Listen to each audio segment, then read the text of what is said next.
Quero pensar com os irmãos nesta noite, quando nós encerramos, comemoração do mês da família,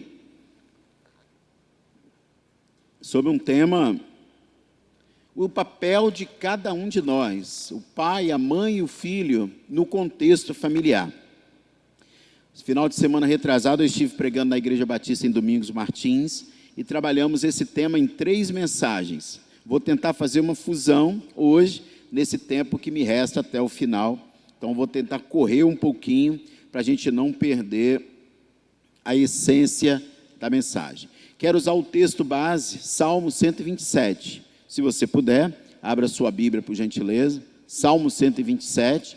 Se você quiser, depois você mantenha a sua Bíblia aberta, que eu vou citar outros textos que seria interessante você acompanhar, marcar, e quem sabe depois ler em casa com mais calma. Salmo 127, está quase na metade da Bíblia, então vai ser fácil de achar. Quem achou, diga amém. Eu lerei, os irmãos acompanhem vossas Bíblias, por gentileza. Diz assim: se não for o Senhor o construtor da casa, será inútil trabalhar na construção. Se não é o Senhor que vigia a cidade, será inútil a sentinela montar guarda. Será inútil levantar cedo e dormir tarde, trabalhando arduamente por alimento. O Senhor concede o sono àqueles a quem Ele ama. Os filhos são herança do Senhor, uma recompensa que Ele dá. Como flechas nas mãos do guerreiro, são os filhos nascidos na juventude. Como é feliz o homem que tem a sua aljava cheia deles. Não será humilhado quando enfrentar seus inimigos no tribunal. Bendita seja a palavra do Senhor. Esse salmo tão conhecido, utilizado em tantas ocasiões, quando o salmista abre o coração para Deus, e usando uma linguagem que era muito comum nos dias deles, quando eles tinham as fortalezas, que eram utilizadas para guardar a cidade dos ataques inimigos. Ele usa essa figura então para trazer uma analogia para dentro da vida espiritual do povo de Israel. E ele então começa afirmando que se não for o Senhor o construtor, não adianta. Não adianta a gente trabalhar se não for Ele quem edifica. Não adianta absolutamente a gente tentar, com a força do nosso braço, trabalhar e lutar, se o Senhor não for conosco. E eu sei, meus amados irmãos, que às vezes parece até chover no molhado, pensar numa questão sobre essa. É óbvio que o Senhor é conosco, é óbvio que a gente depende do Senhor, é óbvio que nós reconhecemos que sem Ele a gente não pode nada. Todos aqui presentes, eu acredito que afirmariam isso categoricamente, sem titubear. O problema é que quando nós levamos isso da retórica, do campo da mente para a prática, me parece que a coisa não é tão bem assim. Quando a gente tira da teoria e tenta colocar em prática, na hora da verdade, me parece que nós estamos dependendo muito mais da força do nosso braço, do nosso intelecto e da nossa condição, do que do próprio Deus. E eu sei, meus irmãos, que não é fácil ouvir algo como isso. Não é fácil porque a gente às vezes quer entender ao máximo de que nós estamos dependendo do Senhor, mas eu quero insistir que na prática, muitas das vezes, nós agimos de forma contrária. O texto bíblico de Gênesis até Apocalipse, nós vamos ver vários exemplos de homens e mulheres que, como eu e você, acreditavam em Deus, mas que em alguns momentos também falhavam na hora de colocar em prática. Podemos lembrar de Abraão, podemos lembrar de Isaac, que mesmo não tendo conhecimento do que Abraão havia cometido no passado, quando ele disse que Sara era sua irmã, lá na frente, em Gerar, Isaac age da mesma maneira. Lembremos-nos de Jacó, que viu como a preferência de Esaú, de Isaac por Esaú e Rebeca por ele, trouxeram problemas para a família. Na verdade, a família de Isaac foi dividida por causa das preferências. E nós vemos Jacó preferindo José em detrimento dos demais filhos. Então nós vemos uma sequência de erros, de comportamentos que as famílias vão acometendo durante a sua vida, que nós precisamos parar e pensar um pouco sobre isso. E então pegar a palavra de Deus, que é a nossa regra de fé e conduta, amém, irmãos? A Bíblia tem que ser a essência, a base da nossa vida, pois sem ela não há família, pois sem ela não há casamentos saudáveis e duradouros. Há casamentos levados como os conceitos do mundo, que enquanto durar o amor, a gente permanece junto. Se acontecer algo, cada um segue o seu caminho, afinal de contas, nós temos o direito de ser felizes. É isso que o mundo prega, mas não é o que a palavra de Deus diz. A palavra de Deus diz de maneira clara e inequívoca que o que Deus juntou, completem. Ou nós cremos nisso, ou não faz sentido ser igreja. Ou nós vivemos isso, ou não faz sentido nós nos casarmos. Todos temos dificuldades. Eu e Maísa vamos completar 18 anos de casados no mês de novembro. Já vivemos momentos terríveis e cruéis no nosso casamento. Só que no dia 12 de novembro de 2005, eu prometi diante de Deus e das testemunhas e para os pais dela, que nós ficaríamos juntos até que a morte nos separasse. Portanto, irmãos, isso é algo que eu tenho que ter introjetado no meu coração e você também. Se você está casado como eu, mantenha a Bíblia como a sua única regra de fé e prática, e você será feliz em Cristo Jesus. Se tiver lutas e dificuldades, como eu já disse, irmãos, vem para todo mundo. Todos nós temos. Segue em frente. Não para, não. Lembra do apóstolo Paulo, escrevendo aos Filipenses no capítulo 4? Eu não julgo que já tenha alcançado, mas uma coisa eu faço, e é que, esquecendo-me das coisas que para trás ficaram, eu prossigo para as que estão diante de mim, pelo prêmio da soberana vocação em Cristo Jesus. Se o passado, irmão, deixa ele lá sepultado, viva-o hoje em nome de Jesus. Porque o Deus que nós servimos, Ele tem poder para reescrever novos dias e uma nova história para cada um de nós. Mas a palavra de Deus tem que ser a base da nossa vida. E se nós olharmos para o texto, se não for Ele o construtor, se não for Ele quem edifica, não adianta a gente tentar fazer com a nossa força. E o texto continua, se não for Ele quem vigia a cidade, o sentinela, não adianta. As sentinelas ficavam nas guaritas. Eu sou militar há 27 anos, servi a Marinha do Brasil 6 anos e estou no Corpo de Bombeiros há 21. E lá no Rio de Janeiro, quando eu trabalhava na Marinha, quantas vezes estava eu... É o Eloy mesmo que está ali? Tudo bem? Bom revê-lo. Eloy foi meu aluno no CETEBS, bom revê-lo. Meu professor de inglês também. E que professor, tá? A propaganda aí. Prazer revê-lo, tá? Eu trabalhava no Rio de Janeiro, lá no CIAA, com um fuzil nas costas, lá de frente para aquelas favelas. Só Deus na causa. Hoje em dia, isso é quase que impossível, né? Mas naquela época, a gente ficava lá em cima, 4 horas de serviço, um fuzil que pesava aproximadamente 5 quilos, na segunda hora, terceira hora de serviço, parecia que tinha 30 nas costas, e você ficava ali vigiando o quartel, e o texto bíblico traz isso para a nossa vida, que se não for o Senhor que guarda a nossa casa, a nossa família, o nosso casamento, não adianta a gente vigiar. É inútil para o sentinela acreditar que ele vai conseguir fazer a vigilância da sua casa, da sua família, do seu casamento, se não for o Senhor aquele que guarda de fato. E eu estou batendo nessa tecla, meus amados irmãos, que nós vivemos dias difíceis, dias terríveis nos aguardam. Basta você olhar um pouco a história geopolítica que nós estamos vivendo no nosso país e você perceberá que tempos difíceis nos aguardam. Não há como a gente fugir disso. Semana passada, pastor Luciano Estevão, homem a quem eu admiro demais, pastor da primeira igreja batista em Aracruz, onde ele estava? Diante do juiz, se explicando por algo que ele colocou na escola dele, lá na Pibara. algo que é bíblico, e ele se explicando diante dos homens. Eu acredito piamente, irmãos, que essa será a rotina daqui para frente.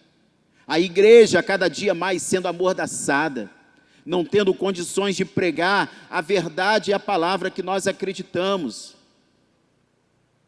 Meus amados irmãos, nós precisamos acreditar e viver por ela, e se preciso for, que sejamos presos.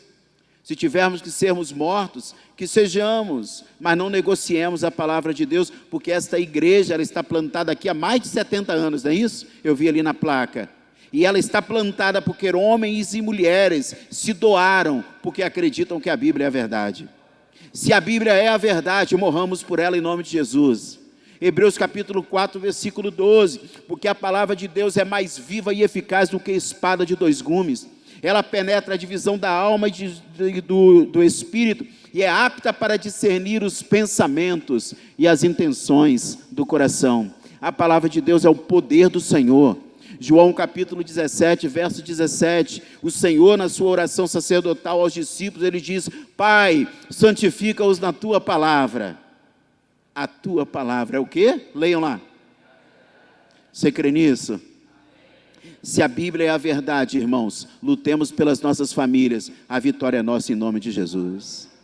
Se a Bíblia é a verdade para você, lute pelo seu casamento, o Senhor vai restaurar o que tiver que restaurar. Se a Bíblia é a verdade, lute pela sua família em nome de Jesus, lute pelo seu filho, não desista, porque eu tenho visto várias pessoas, Eloy, ficando pelo caminho. Falo isso com lágrimas nos olhos.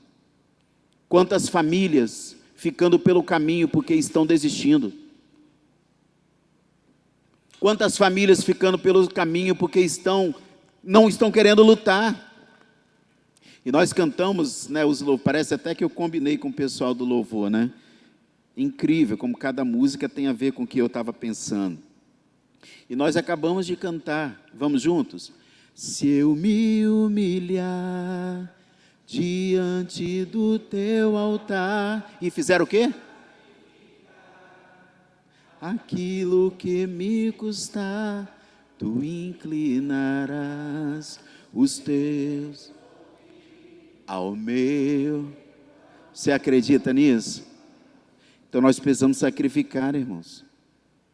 Sacrificar não é mais pegar o holocausto e levar e trazer aqui, partir ao meio, aspergir o sangue, para que suba o incenso, e suba e chegue às narinas de Deus. Isso está lá no contexto do Antigo Testamento, acabou. O Cordeiro Pascal foi crucificado e ressuscitou ao terceiro dia. Nós não precisamos mais de sacrifícios no que diz respeito a nos aproximar de Deus. Mas nós precisamos sacrificar o nosso eu, o nosso ego. Nós precisamos nos sacrificar no sentido de fugir do mundo que tão de perto nos rodeia. Hebreus capítulo 12. Corramos a carreira que nos está proposta e fujamos do pecado que tão de perto nos rodeia. E para fugir do pecado que tão de perto nos rodeia, nós precisamos nos voltar para onde? Para onde, irmãos? Para a palavra. Salmo 119, versículo 9. Como purificará o jovem o seu coração? Observando segundo o quê? A palavra de Deus. Salmo 119, versículo 11. Escondi o quê no meu coração? Para eu não. Salmo 119, 105. Lâmpada para os meus pés é a tua e luz para o meu caminho. O que tem iluminado o seu caminho? O que tem servido de norte para você caminhar? Os conceitos, os valores do mundo ou os conceitos da palavra de Deus? Percebe como que a coisa é complicada? Mas o que o nosso inimigo, o Satanás, o tentador, ele tenta fazer o tempo todo? Da mesma maneira como ele fez lá no Jardim do Éden, Gênesis capítulo 3, ele continua fazendo. Ele se aproxima de Eva e estabelece um diálogo com Eva, e o que ele diz? Vocês podem comer de todos os frutos das árvores que estão aqui no jardim?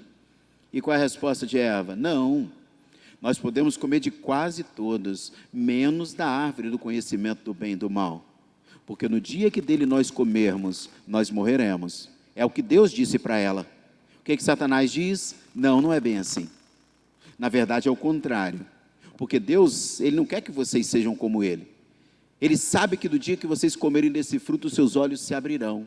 E vocês terão, então, serão como Deus. Vocês, então, terão discernimento. Gênesis 3:6. Solta lá, irmão, por favor. Gênesis 3:6.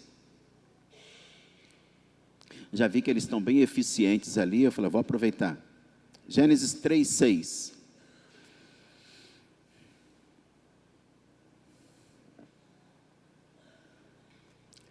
Vamos juntos? E viu a mulher...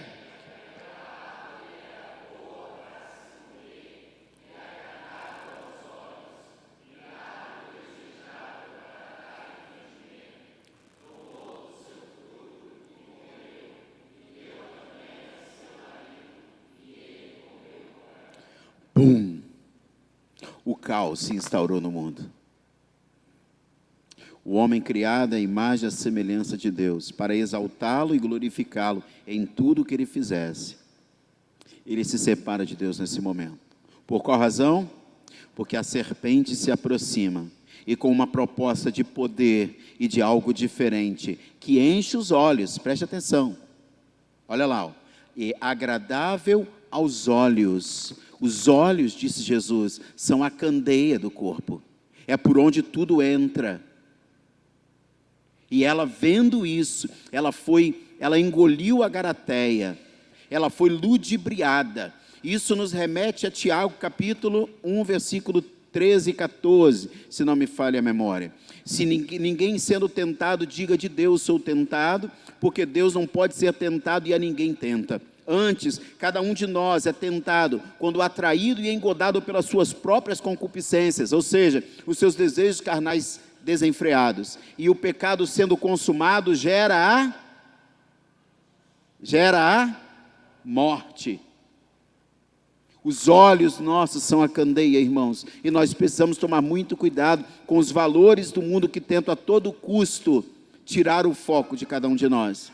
As estratégias de Satanás, elas não mudaram absolutamente nada, elas continuam as mesmas. Foi assim que ele fez com Jesus lá em Lucas, capítulo 4, basta você ver o texto.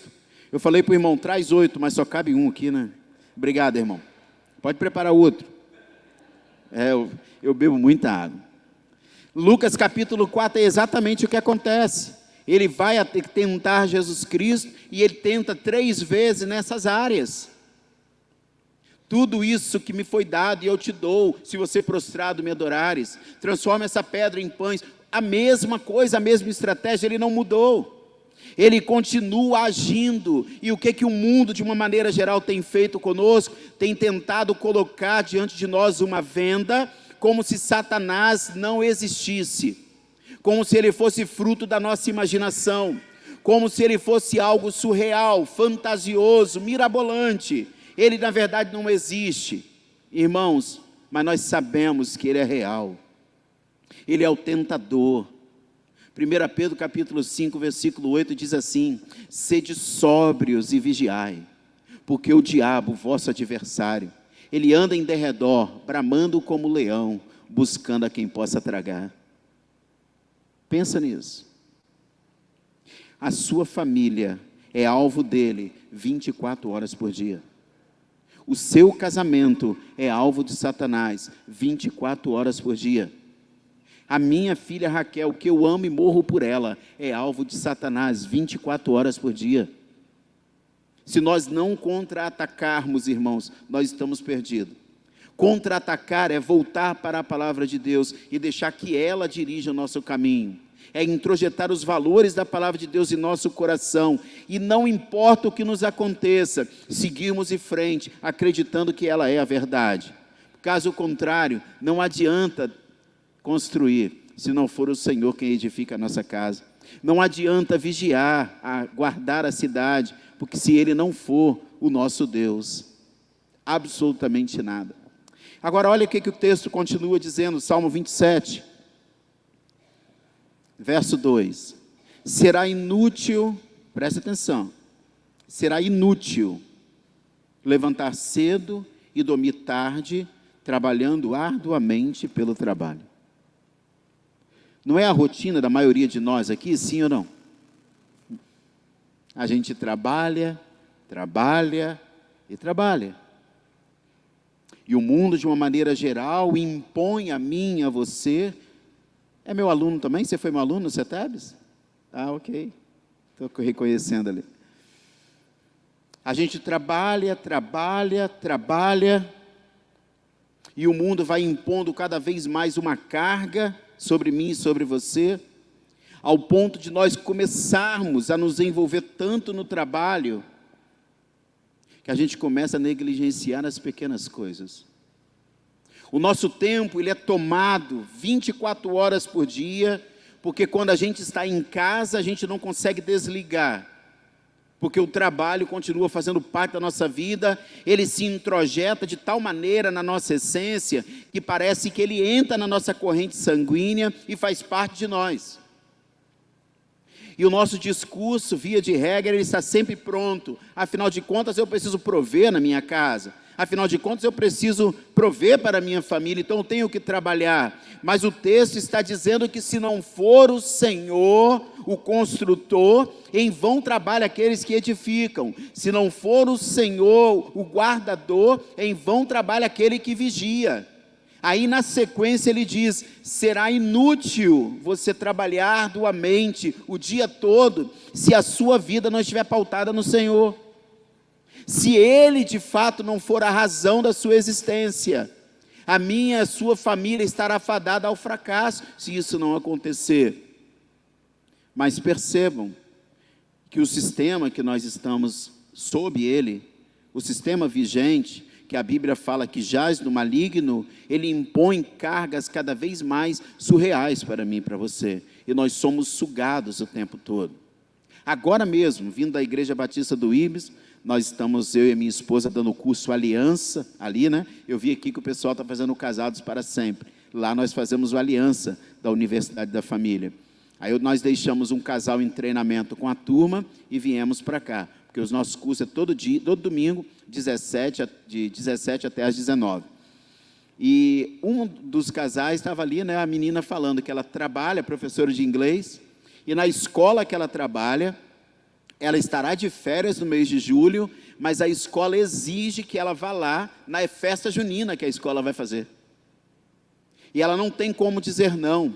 Aí eu disse, meu pai do céu, existe isso? Ela, sim. E o pessoal pega no pé e tal. Ou seja, o trabalho, ele começa a entrar na nossa vida de tal maneira que a gente não consegue se desvencilhar dele. Aí ele começa a dizer o tempo que eu tenho para minha esposa, ele começa a determinar o tempo que eu tenho para minha filha, ele começa a determinar o tempo que eu tenho para mim, o tempo que eu tenho para Deus, e a gente começa a viver somente em função do trabalho, e eu estou aqui, irmãos, dizendo claramente que o trabalho é fundamental, e sem ele a gente está perdido, a gente não vive. Mas a questão não é essa, a questão é que o apóstolo Paulo, escrevendo aos Romanos, ele vai dizer, quem conheceu a mente do Senhor para poder instruí-lo? Mas vós, eu e você, nós temos a mente de Cristo. Se nós temos a mente de Cristo, nós precisamos pensar diferente. Nós precisamos agir diferente. E não podemos deixar que o trabalho roube a nossa vida familiar. Porque, eu insisto, o inimigo, ele sabe cada estratégia que ele tem que agir comigo e com você. Você que é esposo, você que é casado como eu, se você não tem tempo de qualidade com a sua família, com a sua esposa em especial, o seu casamento vai ter problema, é só uma questão de tempo. Quando você tira um tempo para você ficar com a sua esposa, o tempo todo, o máximo de tempo possível, você vai perceber que vocês começam, entre aspas, a lavar a roupa suja todos os dias, e nada se acumula. Mas qual é a estratégia do inimigo? Maísa faz algo comigo, foi a lição passada do nosso curso Aliança. Maísa faz algo comigo, eu introjeto no meu coração e digo, isso vai passar com o tempo, depois eu esqueço. Aí eu recalco, psicanaliticamente falando, e recalco esse sentimento. Depois ela faz outra coisa, e eu vou recalcando, e não trato. Da mesma forma, eu faço algo com ela e a gente não vai tratando. Com o passar do tempo, nosso relacionamento está completamente minado, porque nós não paramos para sentar e resolver as questões. Neste contexto, é isso que a palavra de Deus está dizendo, que não adianta nada a gente lutar com as nossas forças para ter, entre aspas, o melhor. E a nossa família está sendo fragmentada. Porque o nosso maior patrimônio, irmãos, é a nossa família. Essa semana eu passei uma semana muito dolorida. Não sei se vocês sabem, mas está tendo uma festa lá em Viana. E eu fui escalado. Trabalhei de sexta para sábado, de 17 até as 4h10 da manhã. E de ontem para hoje, trabalhei até as 4h30 da manhã. Perceba. Ao trabalho. Mas eu não posso chegar em casa e dar o meu pior para a minha família. Por isso que eu quis citar esse refrão que nós acabamos de cantar. Se eu me humilhar diante do teu altar e sacrificar. Às vezes eu trabalho o dia todinho e quando eu chego em casa, minha filha fala assim, pai, eu preciso que você faça a revisão de português comigo. Se eu digo para ela e para minha esposa, filha, eu trabalhei o dia todo, eu estou esgotado, hoje eu não vou poder te ajudar. É uma justificativa plausível? Sim ou não? Sim, mas eu preciso fazer o quê? Me sacrificar. Eu não me sacrifico no meu trabalho? Então dentro de casa, eu tenho que sentar com a minha filha e fazer a lição com ela. Se a minha esposa está com um problema qualquer, e ela está precisando de uma atenção, está precisando de uma massagem no pé, né? Nós homens aí, olha o nosso calcanhar de Aquiles, a massagem no pé, né? Mas eu preciso fazer isso, é a esposa, e ela vai me cobrar, tá? Eu estou falando aqui, eu sei que ela vai me cobrar, mas eu vou pagar. Isso é sacrificar, porque senão a gente vai viver o tempo todo com as coisas periféricas, e não vamos focar naquilo que é central. E eu repito, o inimigo, ele quer isso de mim e de você. Que a gente fique tão distante, que a gente não consiga perceber quando a alma do nosso cônjuge está angustiada. Quando o nosso filho não está indo bem na escola. Você caminha, e o seu filho nem sequer compartilha nada da escola com você. É tudo que o inimigo quer. Porque às vezes ele está sofrendo coisas terríveis na escola, e ele não tem liberdade para compartilhar com você. Com o passar do tempo, isso pode gerar várias janelas killer, digamos assim, janelas assassinas. São aquelas janelas que angustiam a alma e levam a criança a alguns locais que a gente não gostaria que ela estivesse. Por quê? Porque a gente não tem tempo de qualidade para a nossa família. Meus amados irmãos, isso é muito sério. Se nós queremos uma família abençoada, como nós cantamos, família bendita do Senhor, nós precisamos ter tempo de qualidade. E o texto continua dizendo assim, ó, será inútil levantar cedo e dormir tarde, trabalhando arduamente por alimento. Olha a parte B do versículo. O Senhor concede àqueles a quem Ele ama, o quê? O sono. Vamos juntos? Vamos lá. Inútil vos será levantar de madrugada,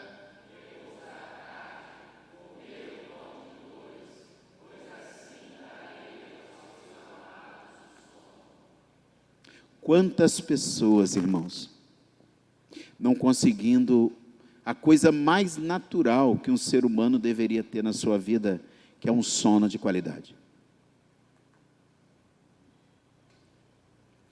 Eu trabalho como psicanalista e terapeuta familiar, atendo pessoas, por incrível que pareça, agora de um tempo para cá, do ano passado para cá, estou atendendo até quase crianças, a partir de 12 anos de idade, que eu não atendia, não era foco dos atendimentos.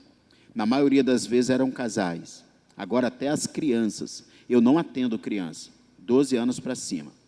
12 anos para baixo, quem tem que fazer a terapia são os pais e não a criança. Eu sei que tem alguns psicólogos aqui que vão querer me bater depois, mas é como psicanalista, tá? A gente vê por um outro prisma, mas eu não estou fazendo uma crítica aos profissionais que são da psicologia. E atendendo essas pessoas de várias faixas etárias, o que nós temos visto é a dificuldade. Crianças, jovens, adolescentes, precisando de remédios para dormir.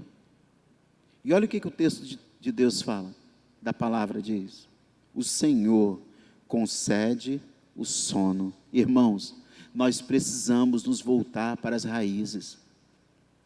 Nós não nascemos para ficar tomando medicações diuturnamente para nos aliviar das nossas tensões, das nossas angústias. A única coisa que vai nos dar um sono abençoado, aquele sono do justo, como diz a palavra de Deus, é a paz do Senhor Jesus, que excede a todo entendimento, plantada no nosso coração. Somos nós descansarmos nele e colocar nele o maior peso, porque ele trabalha em prol de cada um de nós, e a gente precisa colocar nele o nosso fardo. Não é isso que ele mesmo diz? Tomai sobre vós, colocai sobre mim o jugo, porque o meu jugo é o quê? É suave, o meu fardo é o quê? Leve. Coloque sobre ele, vinde a mim, todos que estão cansados e oprimidos, e eu vos o quê? Aliviarei. Mas o povo de Deus parece que está cansado, angustiado, amargurado, e nós precisamos deitar e dormir o sono do justo, para que tenhamos uma vida de paz e sossegada. Mas nós estamos focados demais nesse mundo, irmãos. O apóstolo Paulo, ele vai dizer que nós somos forasteiros aqui neste lugar. A nossa pátria celestial nos aguarda. Nós devemos viver o hoje com firmeza. Vamos viver, vamos trabalhar, vamos conquistar, vamos comprar, vamos ser abençoados. Ok. Mas com os olhos da eternidade, irmãos. Com os olhos de que há algo maior que nos aguarda. 1 Coríntios capítulo 2, versículo 9.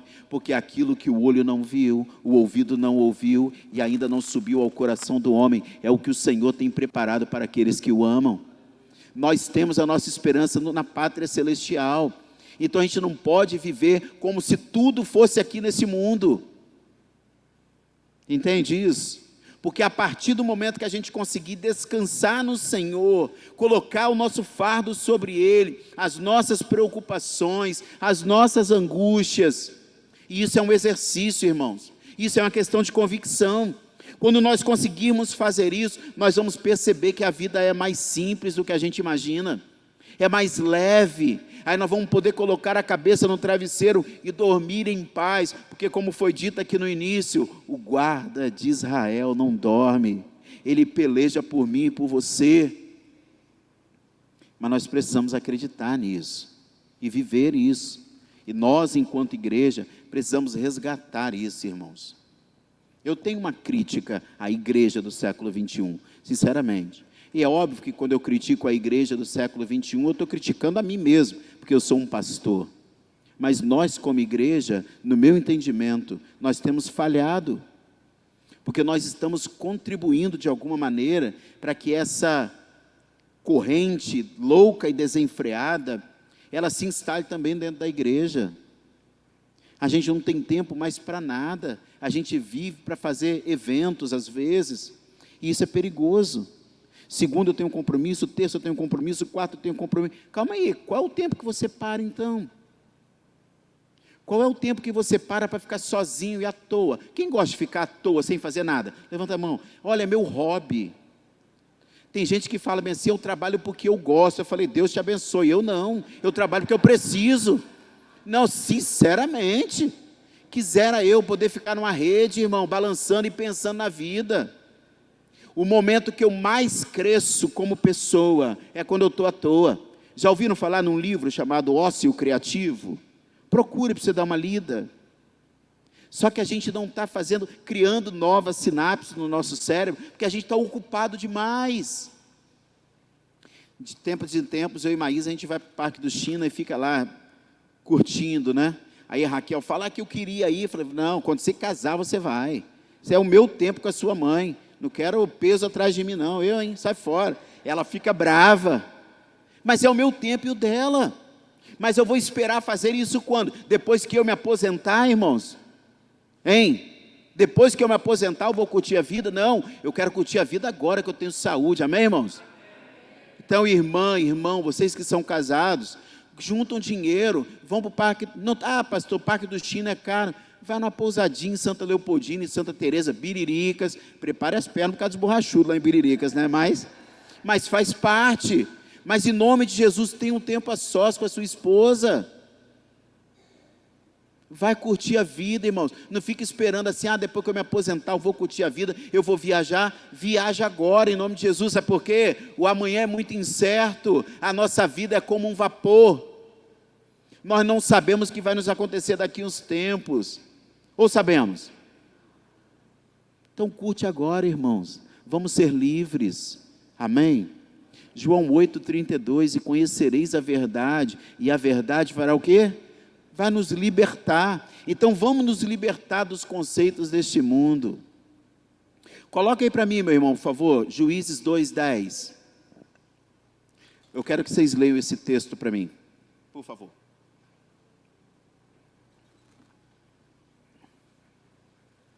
Isso, vamos lá, igreja. E foi também...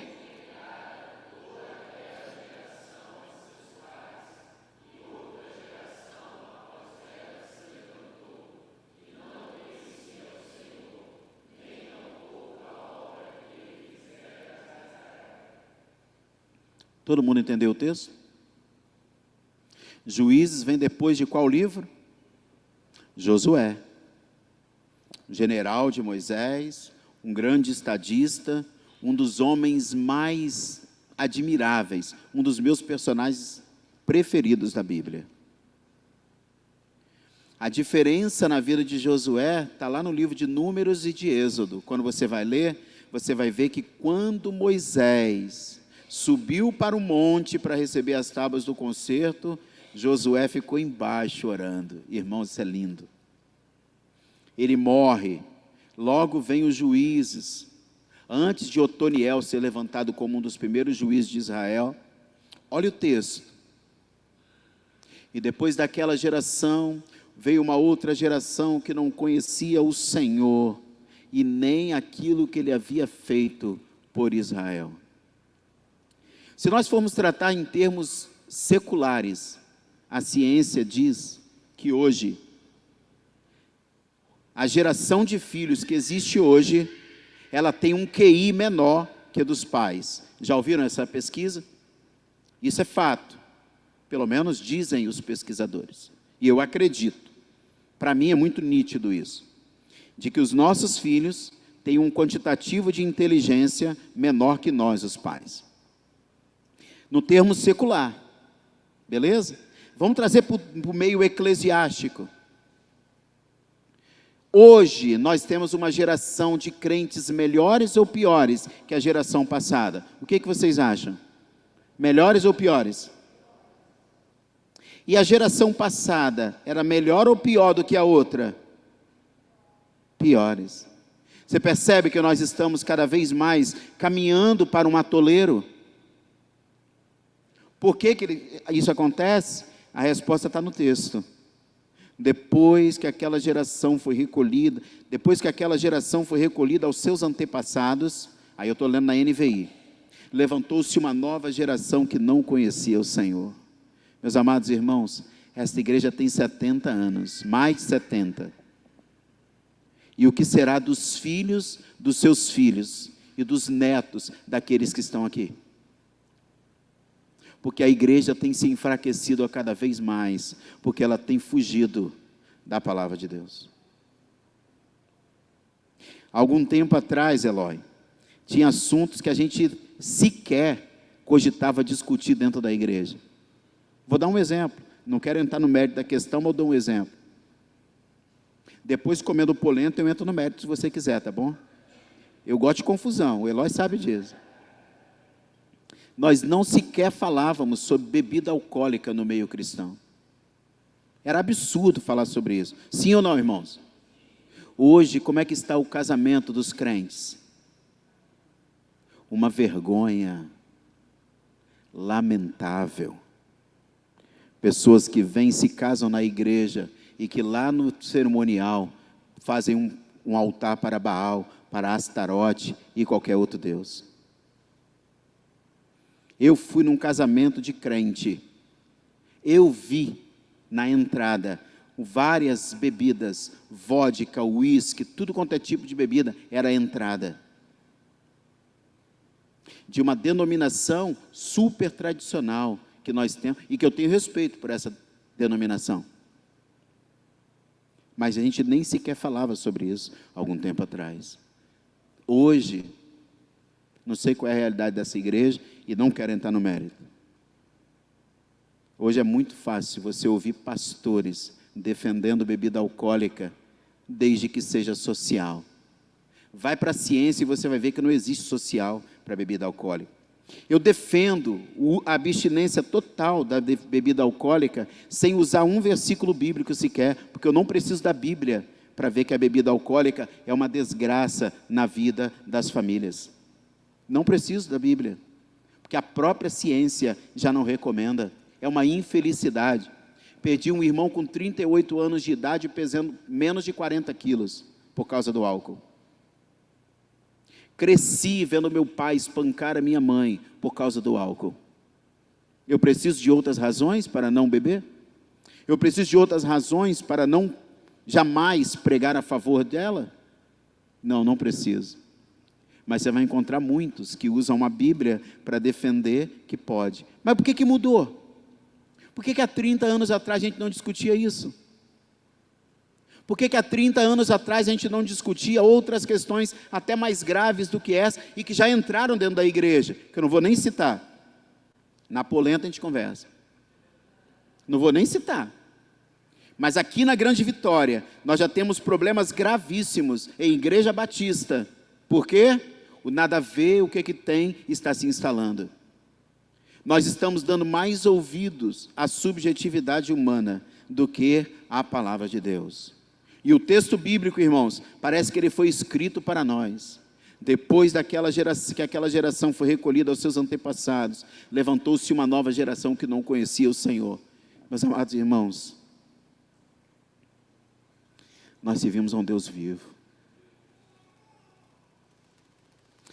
Ele ressuscitou ao terceiro dia. Ele está aqui no nosso meio. E nós não podemos negligenciar isso. Então nós precisamos tirar a teoria e colocar a prática. Nós precisamos viver a Bíblia como de fato ela é. Sabe por quê? Quando nós vivemos a Bíblia como de fato ela é, olha o que diz o texto bíblico. Os filhos são a herança do Senhor, uma recompensa que Ele dá. Olha que coisa linda. Eu tenho uma filha de 11 anos, como eu falei, eu morro por ela. E eu quero que a minha filha chegue no céu comigo. Você quer que seu filho chegue no céu com você? Amém? Então a gente tem que lutar por isso. Então a gente tem que pregar a palavra para o nosso filho. O que está lá em Deuteronômio capítulo 6? Esta palavra que hoje vos ordeno, você vai inculcar na cabeça do seu filho, andando pelo caminho, na hora de levantar, na hora de sentar, o tempo todo, pregue a palavra de Deus para o seu filho. O apóstolo Paulo, escrevendo a Timóteo, ele vai dizer: instes, coloque-se a postos e pregue a palavra de Deus a tempo e a fora de tempo, porque chegarão os dias em que sentirão o quê? Uma comichão nos ouvidos e levantarão para si falsos profetas e doutores conforme seus próprios interesses. É o que tem acontecido, sim ou não? Homens e mulheres se levantando por aí dizendo que a Bíblia precisa ser reescrita, que a Bíblia tem que se contextualizar ao padrão do mundo. Irmão, nós não somos deste mundo. A Bíblia é a palavra de Deus e a igreja de Jesus é o referencial para o mundo. O mundo espera. O apóstolo Paulo diz isso aos romanos. Porque a ardente expectação da criatura aguarda ansiosamente a manifestação dos filhos de Deus. Somos nós que vamos impactar o mundo, irmãos. É a igreja de Cristo que vai prevalecer em nome de Jesus. Mas nós precisamos acreditar nisso. Quando a gente sair por aquelas portas e formos embora, que essas palavras, que não são minhas, quem sou eu? Pecador, irmãos, miserável. Não gostaria que 5 minutos da minha vida fosse projetado ali do que passa na minha mente. Porque eu sei que eu não valho um vintém. Mas eu sei que o Espírito Santo de Deus habita no meu coração. E a gente precisa ter essa consciência, para que a soberba e a arrogância e a prepotência não tome conta do nosso eu. Para que a gente possa cada vez mais se humilhar, como diz João Batista, importa que ele e eu diminua. Mas eu preciso entender a minha natureza. Quando a gente sair por aquelas portas, irmãos, a gente andar de peito erguido, com a cabeça levantada, acreditando que nós somos a igreja do Deus vivo. Não é isso que ele diz em Mateus? Bem-aventurado és tu, Simão, que não profetizou da carne ou do sangue, mas do próprio Espírito Santo. Sobre esta palavra que você acabou de dizer, que eu sou o Cristo, o Filho do Deus vivo, eu vou edificar a minha igreja, e as portas do inferno não vão prevalecer. Meus irmãos, nós temos que acreditar nisso. Eu creio nisso com todas as minhas forças, e eu acredito que eu vou pregar a palavra para minha filha, e vou viver a palavra dentro da minha casa, e o Senhor vai alcançar o coração dela, em nome de Jesus. Deus não deu os nossos filhos para filhos da perdição. Se Deus colocou filhos na sua vida, pai e mãe que aqui está, luta por eles, não importa onde eles estejam. Pastor, você não conhece a minha realidade, meu filho está no mundo, eu queria que ele estivesse aqui, agora ele não está, ele está fazendo coisas que eu sei que desagradam a Deus. Dobra os seus joelhos e clama que o Senhor vai trazer ele de volta. Nós precisamos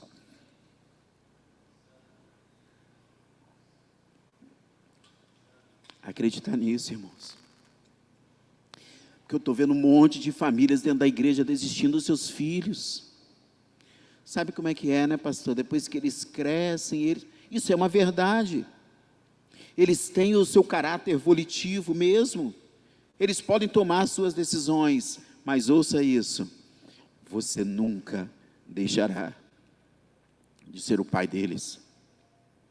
Você nunca deixará de ser a mãe deles. O que nós não podemos é desistir, porque o que o Senhor quer é que nós clamemos por Ele o tempo todo. É impossível aos meus olhos e aos seus olhos, mas para Deus é possível, em nome de Jesus. Se nós queremos ter famílias benditas do Senhor, nós precisamos lutar, irmãos. Não se amolde. Romanos capítulo 12, versos 1 e 2. Rogo-vos, pois, irmãos, pela compaixão em Cristo Jesus, que apresenteis os vossos corpos como sacrifício vivo, santo e agradável ao Senhor, que é o vosso culto racional.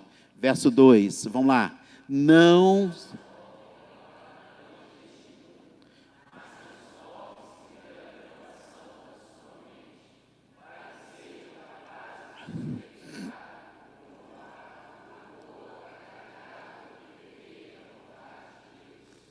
Amém? Renovação da nossa mente. Amém, irmãos? É daqui que vem a nossa renovação, ó. O mundo diz o contrário, mas nós acreditamos na família. O mundo diz o contrário, mas nós acreditamos no casamento. O mundo diz o contrário, mas nós acreditamos numa vida piedosa. O Senhor é conosco, irmãos. Creiam nisso. Vamos cantar? Chamar o ministério de louvor. Vamos colocar de pé, por gentileza. Quero repetir essa música, mas eu quero que você ouça essa música, se eu me humilhar. Vamos cantar dentro do contexto que nós acabamos de pensar aqui na mensagem. E você vai abrir o seu coração para o Senhor. E se tiver que sacrificar algo, coloque diante de Deus mesmo. Sacrificar o seu tempo, sacrificar as suas finanças, porque às vezes a gente fica com o escorpião no bolso e não quer sair para curtir com a família. A gente está sempre pensando no futuro. Meu irmão, o futuro é hoje. Guarda para o futuro. Guarda para o futuro, tá bom? Eu defendo essa tese. Mas veja, é guardar para o futuro e viver o presente. E o passado, esquece, forget it. Né? Esquece o passado. Vamos pensar, viver o presente, pensar no futuro. E o passado, passou, irmão. Ei, não fica se martirizando, não. 2 Coríntios 5,17, último texto que eu cito hoje. Portanto, vamos junto. Se alguém está em Cristo, nova criatura é. As coisas velhas, eis, amém? Esquece o seu passado, em nome de Jesus, irmãos. É daqui para frente. O Senhor é conosco. A vitória é nossa em Cristo Jesus. Vamos cantar?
jamais te conhecer.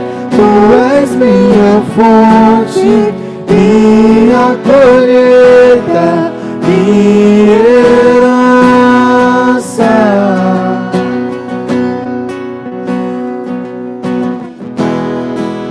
Neste lugar, tu és real.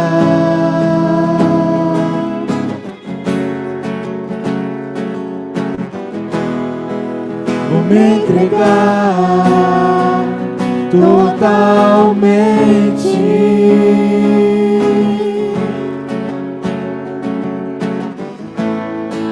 O teu toque abriu os olhos do meu coração. Eu posso enxergar e entender.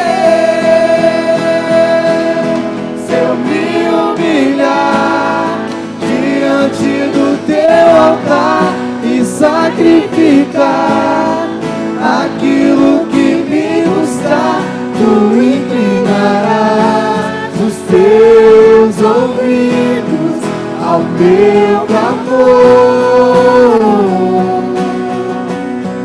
Mais vale um dia no centro do teu querer e toda a vida sem jamais te conhecer. Tu és minha fonte, minha colheita, minha herança.